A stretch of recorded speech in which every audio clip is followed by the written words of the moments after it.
In this video, I have the honor and privilege of rolling with my professor, Mike Codella, and his son, Santino.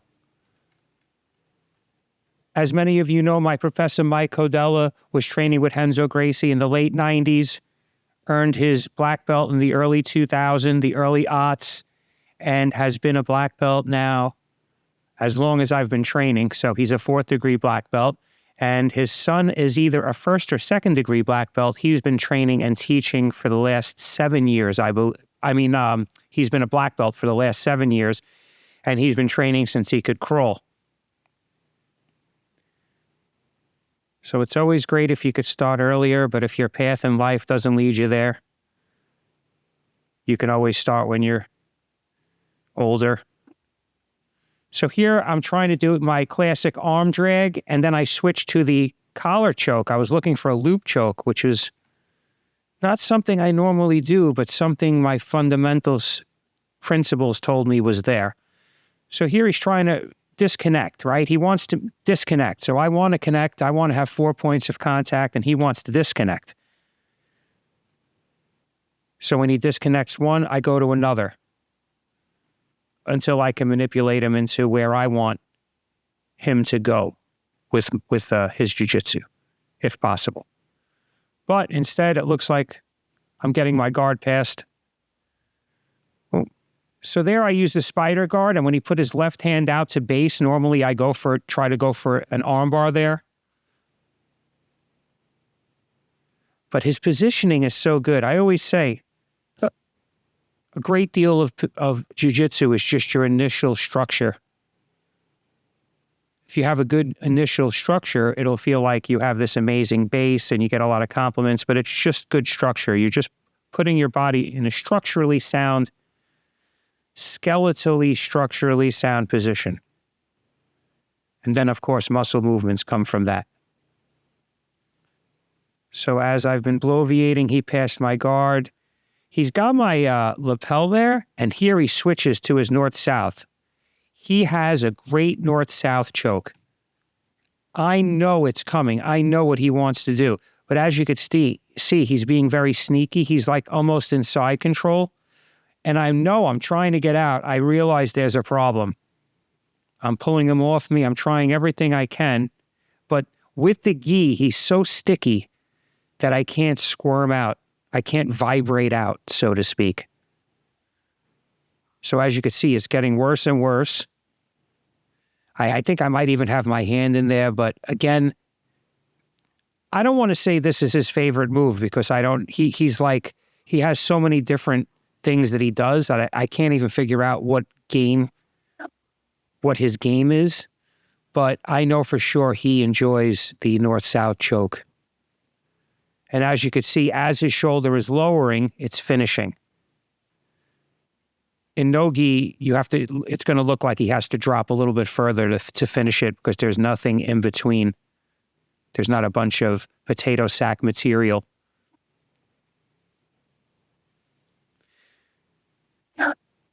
Personally, I don't really care about age, but I had to name the channel something. And my teacher there, my professor, I think he's over 60.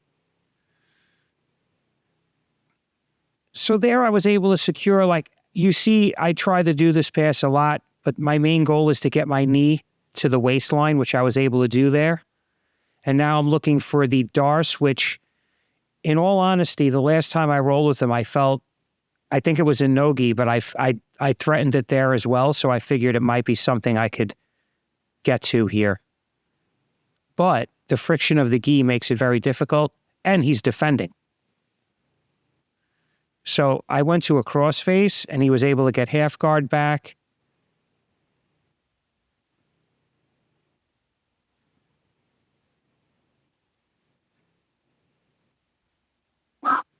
I'm just looking to keep him down. So here I was looking to switch my hips and maybe take a toe hold, but he grabbed the Kimura. Totally by surprise, by the way. So I know I have to squirm my body out and get my body behind it, so to speak. I don't want him to be able to pull that out. And he let it go. I'm not sure what his thinking was. I guess he was switching to something else. The other day I had somebody in a bicep slicer and I let it go. And then they said afterwards, they says, yeah, you had that. You just had to squeeze a little more. So you don't want to squeeze too much. I guess there's a fine line. So here I like this armbar. He felt it coming. He pushed me away. He's looking to get under me here. I think he's looking for a leg attack. He has good leg locks. He is a Renzo black belt. Not that Renzo was a big leg locker. We know that John Danaher developed it. Either way, my teacher has a good proficiency. There, that was a nice sweep.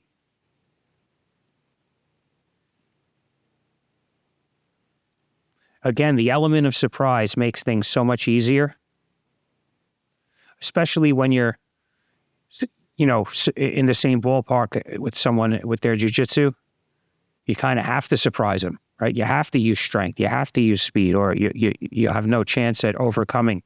So here he just fell back. He's looking for the foot lock, which I said earlier. I'm stopping. I'm peeling it off, and then he just finished with the heel hook. And that ends the round. Always an honor rolling with him. Next up, Santino Codella.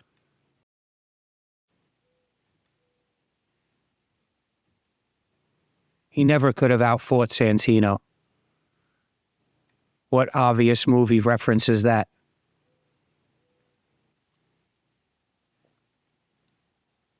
So Santino, to me, I mean, I've never rolled with Nicky Ryan, but he kind of reminds me of Nicky Ryan as far as his body shape goes. Very thick, very strong. His technique is amazing. He's been training since he was a boy. He's been teaching for the last 7 years. And everything he does to me is so effortless for him. And, I felt this before with like some pros from Marcelo's. And I'm feeling the same type of ease from him. There he had some good weight on me. I tried to sit up. Again, I have to sit up in a careful manner, not the type that's going to give him anything. Here I'm fighting off his arm. This is my basic defense. Everyone's seen this before.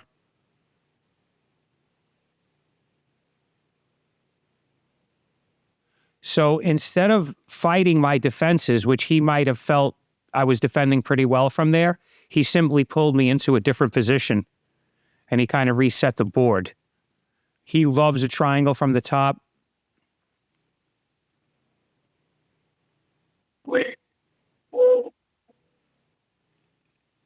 And he was able to finish it right there.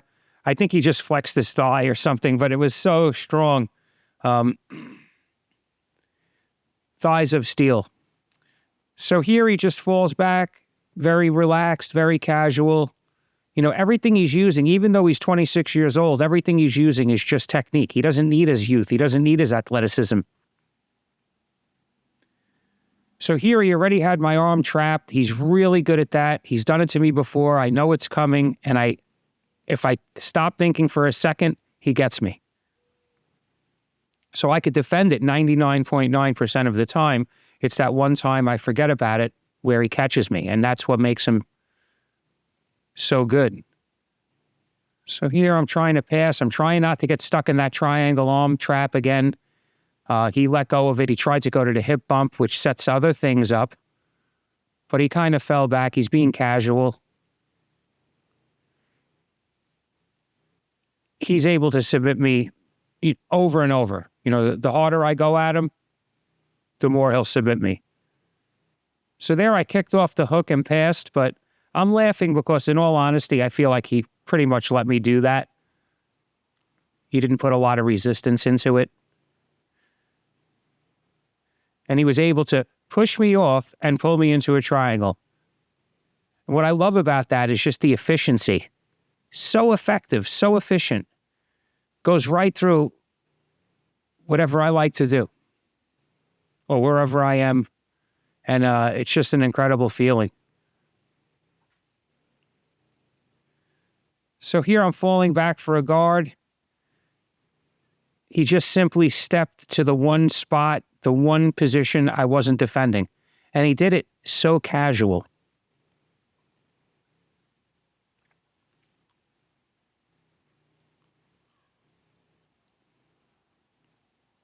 Rolling with him can be demoralizing, but I feel safe. I feel like I'm not going to be injured. I feel like everything he's using is really pure technique. I'm not being out-muscled. I'm not, he's so relaxed. And I just know it's not strength and speed. It's just grabbing me in the right manner to trump whatever I'm doing. So there he went to knee on belly. Now he's on the S mount.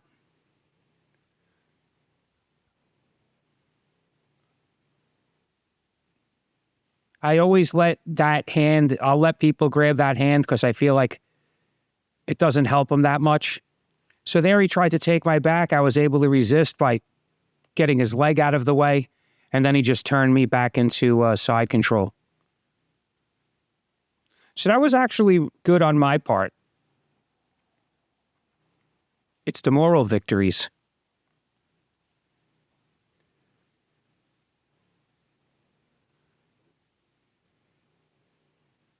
And it's just the minute things you do that changes the outcome in jiu-jitsu.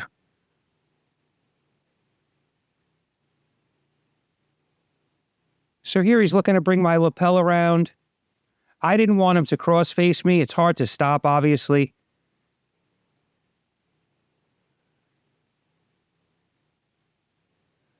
So here I'm hiding my right arm. I know that I can be attacked from there. But that ends the round. So I hope you enjoyed my role with father and son black belts. More to come. Obviously, Mike's been on the channel. I'll include his links in the description. And I think I have one role with Santino on the channel. Thank you for watching. If you find value in my content, you want to help support the channel, I have an X-Marshal link in the description. If you use code JITS50, everything is 15% off. Or you could just buy me a coffee. Both links are in the description. Thank you for watching. Please like, share, and if you haven't already, subscribe.